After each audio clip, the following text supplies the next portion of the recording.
Assalamualaikum warahmatullahi wabarakatuh. Alhamdulillahi rabbil alamin. Wabihi nasta'in umurid dunya waddin. Alhamdulillah, sobat beriman yang insya Allah dirahmati oleh Allah subhanahu wa ta'ala. Kali ini kita akan membahas meninggalkan sholat. Orang yang meninggalkan sholat atau menyia-nyiakannya tergolong orang yang berdosa besar, karena sholat adalah tiang agama. Berkenaan dengan ini, Allah subhanahu wa ta'ala berfirman, fa khalafa min ba'dihim khalfun adha'us sholata wattaba'us sahawati fasawfa yalqawna ghayya. Maka datanglah sesudah mereka pengganti atau yang jelek, yang menyia-nyiakan sholat dan memperturutkan hawa nafsunya, maka mereka kelak akan menemui kesesatan. Quran Surat Maryam ayat 39. Menurut Ibnu Abbas, menyia-nyiakan sholat tidaklah hanya dalam pengertiannya dan meninggalkannya saja, tetapi juga mengulur waktunya, atau biasa kita kenal dengan tidak tepat waktu. Oleh Sa'id bin Musayyab dijelaskan lebih rinci lagi, yaitu orang belum sholat zuhur hingga datang waktu asar, belum sholat asar hingga datang waktu maghrib, belum sholat maghrib hingga datang waktu isya, belum sholat isya hingga datang waktu fajar subuh, dan belum sholat subuh hingga terbit matahari. Orang yang meninggal dalam keadaan seperti demikian dan belum juga bertobat kepada Allah subhanahu wa ta'ala, orang tersebut termasuk orang mendurhaka dan ditempatkan di lapisan terbawah neraka atau kerak neraka. Pada ayat lain Allah subhanahu wa ta'ala berfirman, fawailul lil musallin alladzina hum an salatihim sahun.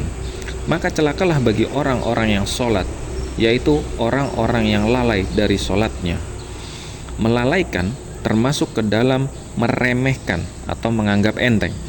Menurut riwayat bahwa Sa'id bin Abi Waqqas pernah bertanya kepada Rasulullah SAW mengenai pengertian ayat tersebut di atas, dan beliau menjawab, mentakhirkan atau menunda sholat dari waktunya.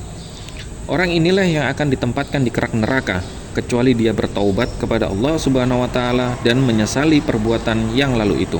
Kemudian pada ayat lain Allah subhanahu wa ta'ala berfirman, ya ayyuhalladzina amanu la tuhlikum amwalukum wala auladukum an dzikrillah wa may yaf'al dzalika faulaika humul khasirun. Hai orang-orang yang beriman, janganlah harta-hartamu dan anak-anakmu melalaikan kamu dari mengingat Allah. Barang siapa yang membuat demikian, maka mereka itulah orang-orang yang merugi. Quran Surat Al-Munafikun ayat 9. Mencari harta juga diperintah, namun jangan sampai hawa nafsu dan terbawa ke muara kecelakaan. Maksudnya tinggal ibadah atau termasuk sholat karena terlalu tergoda oleh harta, seperti sibuk di toko, di kantor, dan tempat-tempat lainnya. Demikian juga masalah anak karena sibuk mengurusnya, atau karena alasan tidak bersih kena kencing anak. Akibatnya ibadah jadi tertunda atau tidak mengerjakan sama sekali. Ini yang sangat berbahaya bagi kita. Orang yang meninggalkan sholat cukup besar azabnya di akhirat kelak, sebagaimana ditegaskan oleh Allah subhanahu wa ta'ala dalam firman-Nya, masalakakum fi saqar qalu lam naku minal musallin wa lam nakunu nut'imul miskin. Apakah yang memasukkan kamu ke dalam neraka Saqar? Mereka menjawab, kami dahulu tidak termasuk orang-orang yang mengerjakan sholat, dan kami tidak pula memberi makan orang miskin. Quran Surat Al-Mudassir ayat 42-44.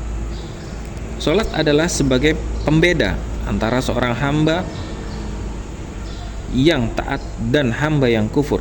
Sebagaimana sabda Rasulullah SAW, bainal abdi wa bainal kufri tarkus sholah. Perbedaan antara seorang hamba yang taat dengan yang kufur adalah meninggalkan sholat. Hadis riwayat Ahmad, Muslim, Abu Daud, An-Nasai, dan Tirmizi serta Ibnu Majah.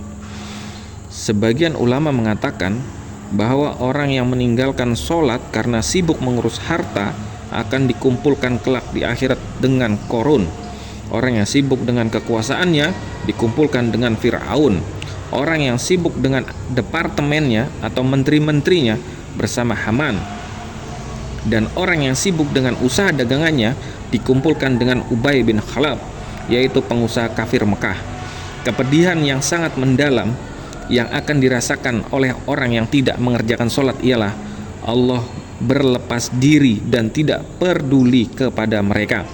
Hal ini berarti hidup mereka terlantar dan tidak ada pembelaan dan perlindungan di akhirat kelak. Sabda Rasulullah Shallallahu Alaihi Wasallam, "Man taraka sholatan maktubatan muta'ammidan faqad buri'at minhu zimmatullahi azza wa jalla."